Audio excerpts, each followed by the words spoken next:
خراسان کا ایک بادشاہ تھا، اس کا ایک عبادت گزار غلام تھا، نیک پرہیزگار متقی اس کا غلام تھا۔ اس نے اپنے بادشاہ سے کہا کہ مجھے حج کی اجازت دو، میں حج کرنے جاتا ہوں۔ تو اس کے بادشاہ نے کہا میں تجھے اجازت نہیں دیتا۔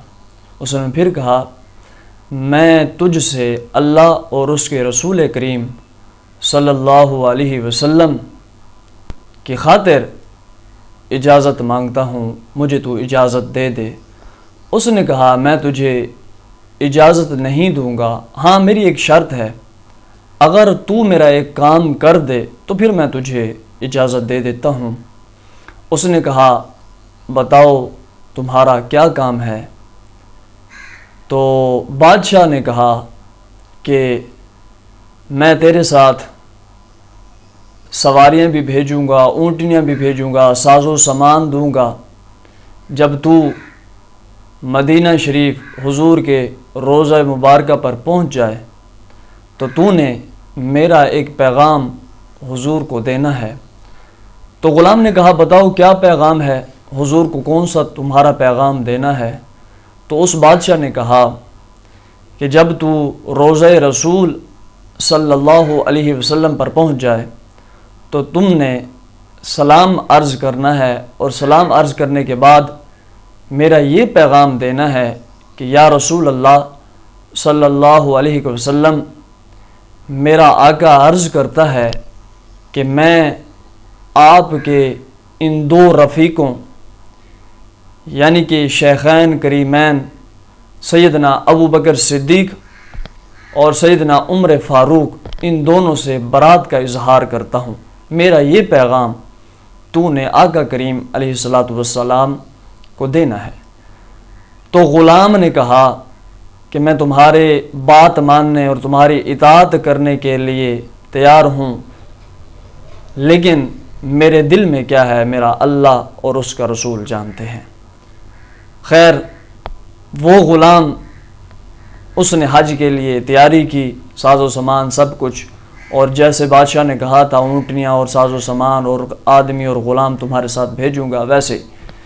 تو جب ان کا قافلہ مدینہ شریف پہنچا تو وہ غلام جلدی سے آقا کریم علیہ الصلاۃ والسلام کے روضہ مبارکہ کی طرف گیا، آقا کریم علیہ الصلاۃ والسلام کو اپنا سلام عرض کیا، اور سیدنا ابو بکر صدیق رضی اللہ عنہ اور سیدنا عمر فاروق رضی اللہ تعالیٰ عنہ، ان دونوں شیخین کریمین کو بھی سلام عرض کیا۔ اور اس نے وہ بادشاہ کا عجیب و غریب پیغام دینے سے حیا محسوس کی، شرم محسوس کی۔ اس نے اپنے آقا کا وہ پیغام نہ دیا اور مسجد نبوی کے صحن میں سو گیا۔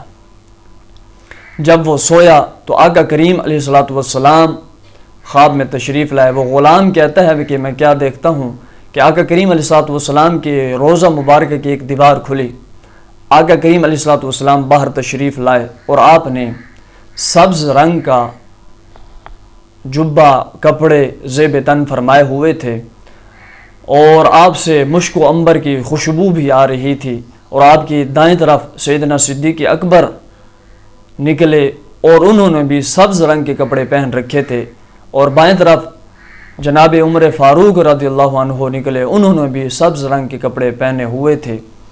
تو آقا کریم علیہ الصلوۃ والسلام میرے پاس آئے، میں نے سلام عرض کیا۔ ملاقات کے بعد آقا کریم علیہ الصلوۃ والتسلیم نے ارشاد فرمایا تو نے اپنے مالک کا پیغام مجھے کیوں نہیں دیا؟ تو انہوں نے غلام نے ہاتھ جوڑ کر کہا کہ حضور مجھے حیا آتی ہے کہ یہ عجیب و غریب پیغام میں آپ کو دوں۔ تو آقا کریم علیہ الصلوۃ والسلام نے ارشاد فرمایا اچھی طرح میری یہ بات سن لو، جو میرے ان دو رفیقوں سے، ان دو یاروں سے برات کا اظہار کرتا ہے، سن لو اچھی طرح، اللہ اور میں اس سے برات کا اظہار کرتے ہیں۔ کیا تو سمجھ گیا؟ حضور نے فرمایا کیا تو یہ بات سمجھ گیا؟ اس نے عرض کی جی یا رسول اللہ، میں آپ کی بات سمجھ گیا۔ آقا کریم علیہ الصلوۃ والسلام نے پھر ارشاد فرمایا تو حج بھی کرے گا اور صحیح سالم تو خراسان بھی پہنچ جائے گا، کیا تو یہ بات سمجھ گیا؟ جی یا رسول اللہ، میں یہ بات سمجھ گیا۔ تیرے وہاں پہنچنے کے بعد آقا کریم علیہ الصلوۃ والسلام نے ارشاد فرمایا، تیرے وہاں پہنچنے کے بعد چوتھے روز تیرا بادشاہ مر جائے گا، کیا یہ تو بات اچھی طرح سمجھ گیا؟ غلام نے عرض کی جی یا رسول اللہ، میں سمجھ گیا۔ حضور نے پھر ارشاد فرمایا، موت سے قبل اس کے منہ پر ایک پھوڑا نکلے گا، کیا تو یہ بات سمجھ گیا؟ غلام نے عرض کیا جی یا رسول اللہ، میں سمجھ گیا۔ پھر غلام کہتا ہے کہ میں بیدار ہو گیا، میں نے حج کیا اور صحیح و سالم میں خراسان پہنچ گیا۔ میں اپنے بادشاہ کے لیے تحائف بھی لے کر گیا تھا، لیکن 2 دن تک وہ بادشاہ مجھ سے نہیں بولا۔ تیسرے دن اس نے مجھے بلایا اور کہا کہ تو نے میرا پیغام دیا تھا؟ تو اس نے کہا ہاں جی میں نے دیا تھا پیغام۔ تو اس نے کہا پھر کیا ہوا، معاملہ کیا ہوا، کیا بنا، کیا جواب ملا؟ تو اس نے کہا کہ میری بات، یہ جو پیغام مجھے ملا ہے تم نہ سنو۔ بادشاہ نے بہت اصرار کیا کہ نہیں مجھے بتاؤ کہ وہاں سے پیغام کیا ملا ہے۔ تو غلام کہتا ہے کہ بادشاہ کے بار بار اصرار کرنے پر پھر میں نے وہ پیغام دیا، ساری داستان سنائی۔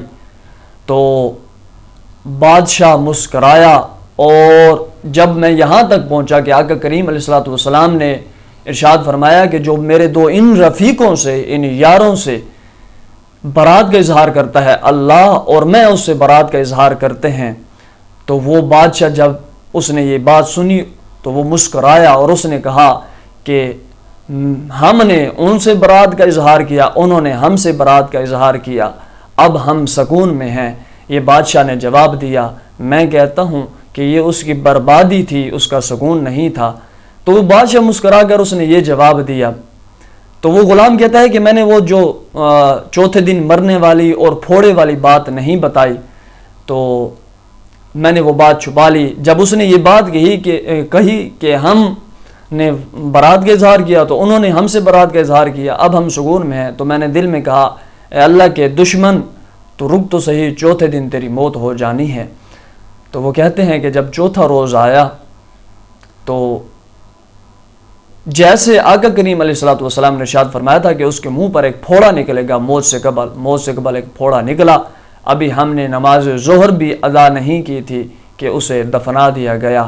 یہ وہ بادشاہ تھا جس نے آقا کریم علیہ الصلوۃ والسلام کے 2 یار، جو ایک یار غار ہے اور دوسرا یار مزار ہے، دونوں یاروں سے برات کا اظہار کیا۔